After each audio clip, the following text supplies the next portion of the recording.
Hey, help support the show by joining the Patreon or becoming a YouTube member. Also, hit that like button to subscribe if you want more Cavs-focused content. All right.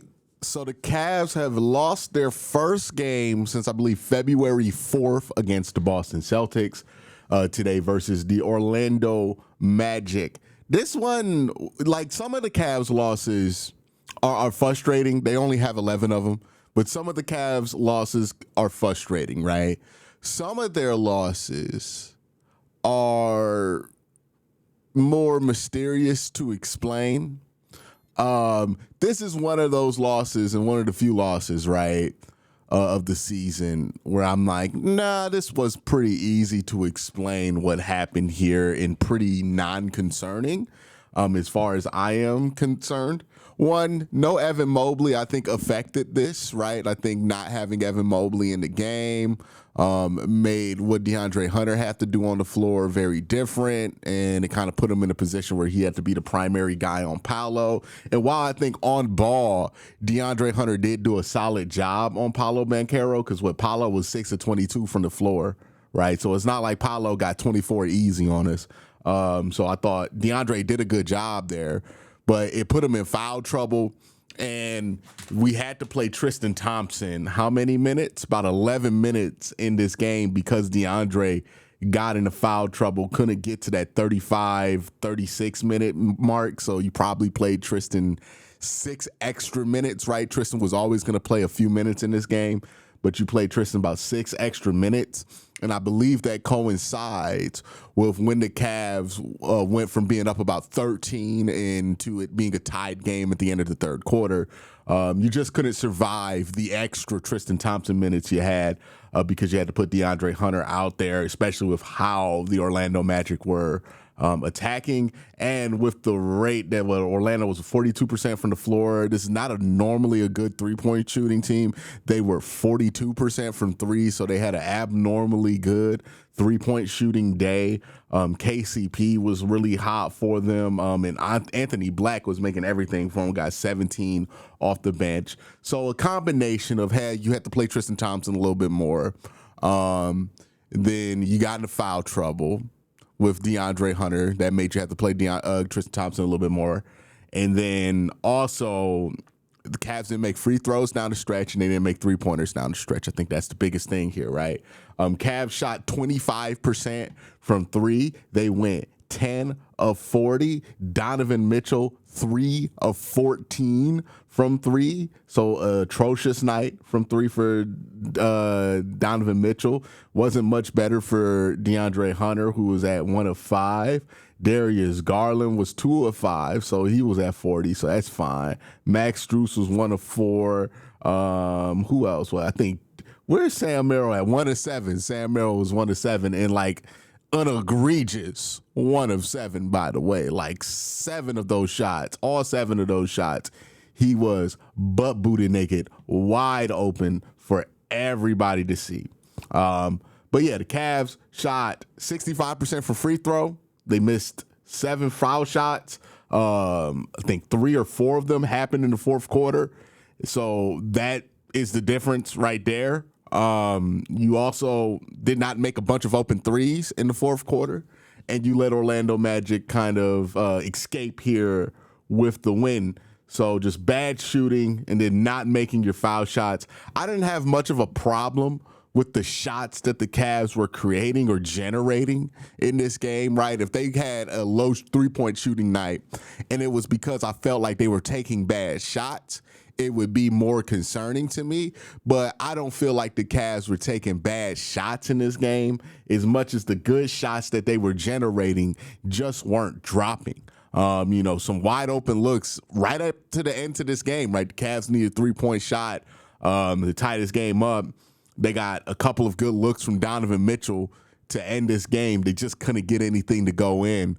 And that happens, right? I think it was not Stephen A. Smith, Kendrick Perkins that was talking about, it's a early afternoon game. NBA players hate the early afternoon games, and sometimes you'll see abnormal shooting numbers in those early afternoon games because you take guys out of their routine. We all know, if you don't know, Donovan Mitchell is one of the most like deep in his routine guys in the NBA. So you take him out of his routine, you know, sometimes you get some funky results here. This was one of those days. You could have used a better day from DeAndre Hunter, right? 9 and 5 from DeAndre. Didn't really shoot well. At least he made his free throws, but that's really all he did. He played a lot of defense. So, yeah, part of this is you missed Evan Mobley. Another part of this was the refereeing in this game. Wasn't great. It was a Tony Brothers officiated game. Tony Brothers, one of the most infamous referees in the NBA. It definitely had his thumbprint all over it. Not saying the Orlando Magic beat you because of Tony Brothers, right? I think the Orlando Magic came out here. They got a good performance off a guy off the bench. Well, not off one guy. Yeah, they got one guy off the bench. Anthony Black had a good game.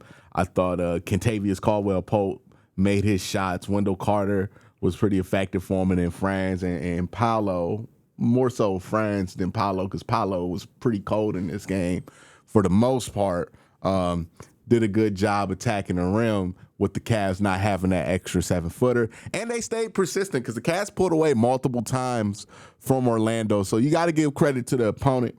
Thought Orlando did a good job fighting. If we have to play them in the first round, they're going to be a very difficult team they're not going to be an easy sweep or anything like that, right? Like, they're going to play you hard, and even if you do beat them in 4 games, it's not going to be easy, right? Like, they're going to contest every single game to the last minute. They're a very tough basketball team. They've been through a lot of injuries, right? That record's a little bit misleading, 32-37, but what they do have is one of the best defenses in the NBA. They kind of remind me of those JB Cavs teams where the Cavs were like before Donovan Mitchell, where the Cavs were like a really defensive heavy team. That's kind of what the Orlando Magic remind me of. Just not enough shooting on that roster for them to be able to hang with teams that they're playing well. Like, if the Cavs shot 35% from 3, this game would have been over with. If they shot their normal 40% from 3, this game would have probably been a blowout. But they were able to hang with the Cavs, and they are part of why the Cavs, like, let me give them the credit there, right? The Cavs are just, I don't know. I take that back, because Cavs got a lot of open looks here, right? As good as Orlando's defense is and as physical as they played, they generated a lot of open looks versus Orlando. So I'm not even going to give them, I'm not going to get the Cavs that excuse that Orlando just forced you into having a bad shooting night. Overall, right, I think that's the lesson of the day. Cavs just didn't take their opportunities. They were open for 3, didn't make their shots. They had foul shots they could have made, didn't make them, right? They just didn't take advantage of enough of their opportunities. And because of that, a team like Orlando, who is much better than their win-loss record says, especially now, was able to snipe you at home on Sunday. So that's just kind of tough there, right? You got to handle that. And normally the Cavs, who have done a good job, they have multiple games in this win streak where they haven't shot above 30 from 3.